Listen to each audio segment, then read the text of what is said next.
Welcome back to another episode. Today we're going to take a closer look at semiconductor companies. First, we're going to start off with Advanced Micro Devices and NVIDIA. We're going to take a closer look at some good news with some recent updates on how AI servers are going to grow in the upcoming years and how these two companies can benefit. Next, we're going to take a closer look at NVIDIA and unfortunately some reports that could have some negative impact to this company's revenue. Finally, we are going to end the episode with Intel Corporation, your favorite semiconductor company, on some recent updates for some of their fabs that they're building in Europe. All this in today's episode, so let's get started. All right, so here we're going to start off with TrendForce. Yesterday on March 8th, they did release an awesome report, in my opinion, where they kind of talk about shipments of AI servers and how they will climb at a compounded annual growth rate of 10.8% from 2022 to 2026. So obviously we are expecting huge growth here in the AI market. For those that are not familiar, AI servers that are equipped with general purpose GPUs accounts for almost 1% of annual global server shipments. So we can see there is a huge growth opportunity, and we all know who are the two top players here in the GPU market, especially for AI servers. First, we know NVIDIA, right? They have the NVIDIA A100, their Tensor Core GPU. They also have the NVIDIA AI Enterprise, which is their software solutions for AI servers. Outside of that, they also have other hardware like the NVIDIA DGX system, which are you can get in small systems, into huge base pods, or even amazing super pods for whatever type of AI infrastructure need you might have. And obviously their most recent GPU for the data center market and AI solutions, the H100 Tensor. Outside of that, we know NVIDIA also kind of hits the Chinese market because of certain regulations.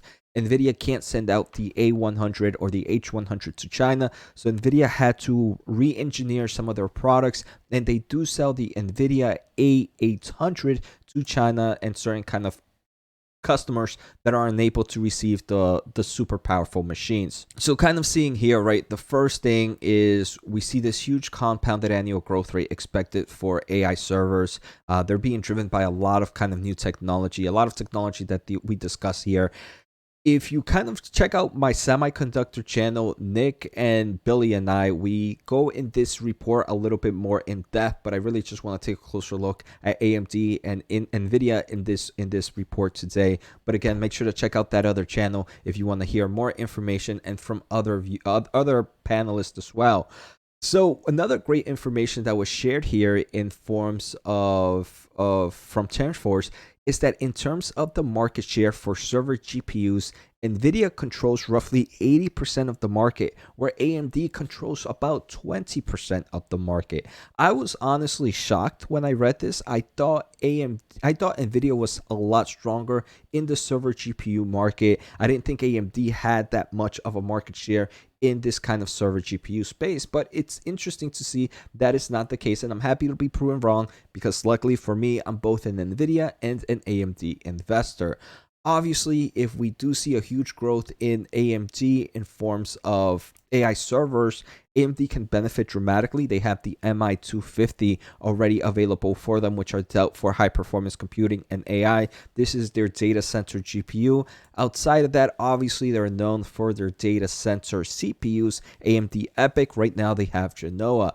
And just to kind of take a closer look at total revenue for these companies, we know in the most recent quarter, NVIDIA reported $3.6 billion from data center market. I would guess a good portion of that is going to AI workloads. If we take a closer look at AMD, their data center market is roughly 1.7 billion. So we can see NVIDIA is definitely the leader here. They have a nice amount of market share in the GPU market, but we know for AMD, their main solution is coming from the CPU space. Before we go any further, I want to thank you for watching, and I need your help to reach my goal of 30,000 subscribers by the end of the year.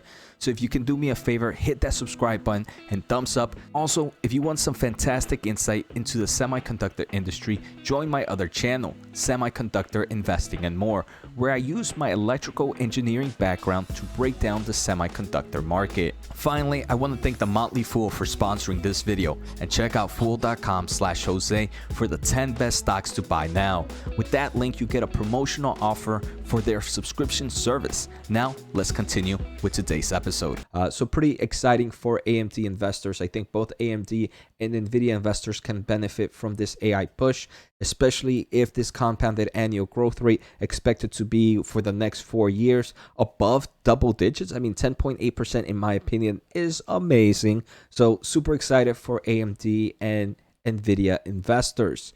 Now, I want to take a closer look at some recent news that NVIDIA investors might not like to hear. So there are reports, it kind of started off with Reuters, that NVIDIA's plans for sales to, I always mispronounce this company, but it's a Chinese company, and it does seem like because of some more regulations or some stricter regulations, NVIDIA might lose some of the sales from there. Like I mentioned earlier, NVIDIA already has kind of re-engineered their products. They have the NVIDIA A800, which kind of is allowed and is kind of below the requirements needed for regulations. So NVIDIA is selling to China. Unfortunately, from their earnings report, we did hear that the Chinese market in the data center side and the cloud server provider side over there is a lot weaker, and it still remains weak. So I do want to say this does suck. If it does true, I mean, I understand why the regulations are happening, but NVIDIA might announce something else in the upcoming quarters or in the upcoming months of how this might affect the company's total revenue. At the end of the day, I want to say the North American cloud server providers are definitely going to need a lot of these AI solutions. So in the short term, I don't think too much impact. In the long term, we're going to have to see how this plays out. So at the end of the day, I'm still bullish on AMD. I'm still bullish on NVIDIA. I personally do believe, though, NVIDIA in the short term is more bearish than bullish. It's up 64% year to date. In my opinion, again, just my opinion, AMD in forms of valuation is looking a lot more attractive. And if I had to choose one or the other, NVIDIA for the both of them for the long term of things, but I think if I had both of them and I only could buy one right now, I think I would prefer AMD. So hopefully that gives some insight of my thought process. Next, we're going to take a closer look at Intel. Intel right now, it's been moving. Unfortunately, unlike all the other semiconductor companies, year to date, Intel is down roughly 1%. We can see today sitting at $26.44. One thing though, it is up today opposed to every other semiconductor company being down. So what I do want to say is we did see this report that earlier, if you are watching this channel, about a month ago, we talked about how Intel wanted additional funding for their German plant that they were planning to build. And the main reason is the expected cost of the new fab plant is said to have increased from 17 billion euros to 30 billion euros. I want to say, if there was such a huge difference in price, someone did not do those price managements correctly, because that is insane. But overall, we're going to see, unfortunately, I want to say this might hold up a little bit on Intel's kind of expansion globally, because I'm pretty sure they're going to play hardball to make sure they get that funding from governments. But we're going to see if that's the case.